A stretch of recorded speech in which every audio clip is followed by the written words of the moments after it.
హైదరాబాద్ నగరం పేరుకు విశ్వనగరం. వానొస్తే నరకం. కొద్దిపాటి వానేస్తే చాలు మెయిన్ రోడ్లలో నీరు నిలిచిపోతుంది. దీంతో వాహనదారులు నానాయాతన పడుతున్నారు.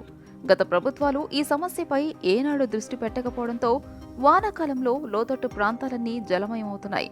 ఇళ్లలోకి నీరు వచ్చి చేరడంతో ఖరీదైన వస్తువులన్నీ పాడైపోతున్నాయని జనం గగ్గోలు పెడుతున్నారు. అయితే తెలంగాణలో కొత్తగా ఏర్పడిన కాంగ్రెస్ సర్కార్ సీఎం రేవంత్ రెడ్డి ఆదేశాలతో ఇకపై ఈ సమస్యలకు పరిష్కారం లభించనుంది.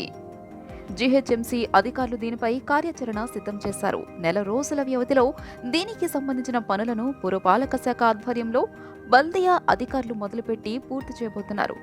వర్షాలతో చెరువులుగా మారే ప్రాంతాల్లో దానికి సమాంతరంగా పెద్ద సంపు తవ్వి అందులోకి మళ్లించే ఏర్పాటు చేయనున్నారు. ఈ సంపు నుంచి నీటిని మోటార్ల ద్వారా సమీపంలోని అతిపెద్ద నాలాలకు తరలిస్తారు. ఏకదాటిగా 2 సెంటీమీటర్ల వర్షం పడితే చాలు దాదాపు 50 చోట్ల చెరువుల్లా మారుతున్నాయి. ఇందులో 20 వరకు ప్రధాన ప్రాంతాల్లో మోకాలి లోతు నీరు నిలుస్తోంది. మొదటి దశలో 12 చోట్ల సంపులు నిర్మించాలని నిర్ణయించారు.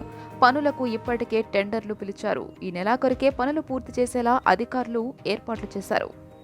హైదరాబాద్లోని రహదారులు నిత్యం రద్దీగా ఉంటాయి. వర్షం కురిసిందంటే కిలోమీటర్ దూరం వెళ్లాలంటే గంటల సమయం పడుతుంది. దీనికి తోడు ఎక్కడ మ్యాన్ హోల్ ఉంటాయోనన్న ఆందోళన. పలువురు వాహనదారులు మ్యాన్ హోళ్లలో పడి మరణించిన సందర్భాలు ఉన్నాయి. అయితే గ్రేటర్ వ్యాప్తంగా ఉన్న లోతైన మ్యాన్ హోళ్లను ప్రజలు గుర్తించేలా జలమండలి ప్రత్యేక జాగ్రత్తలు తీసుకుంది. అవి అత్యంత ప్రమాదకరమని చెప్పేలా వాటికి ఎరుపు రంగును అద్దుతోంది. గ్రేటర్ పరిధిలో మొత్తం 25,000కు పైగా లోతైన మ్యాన్ హోళ్లు ఉన్నాయి. వాటిని ప్రజలు తేలికగా గుర్తించేందుకు ఎరుపు రంగు పూస్తున్నారు.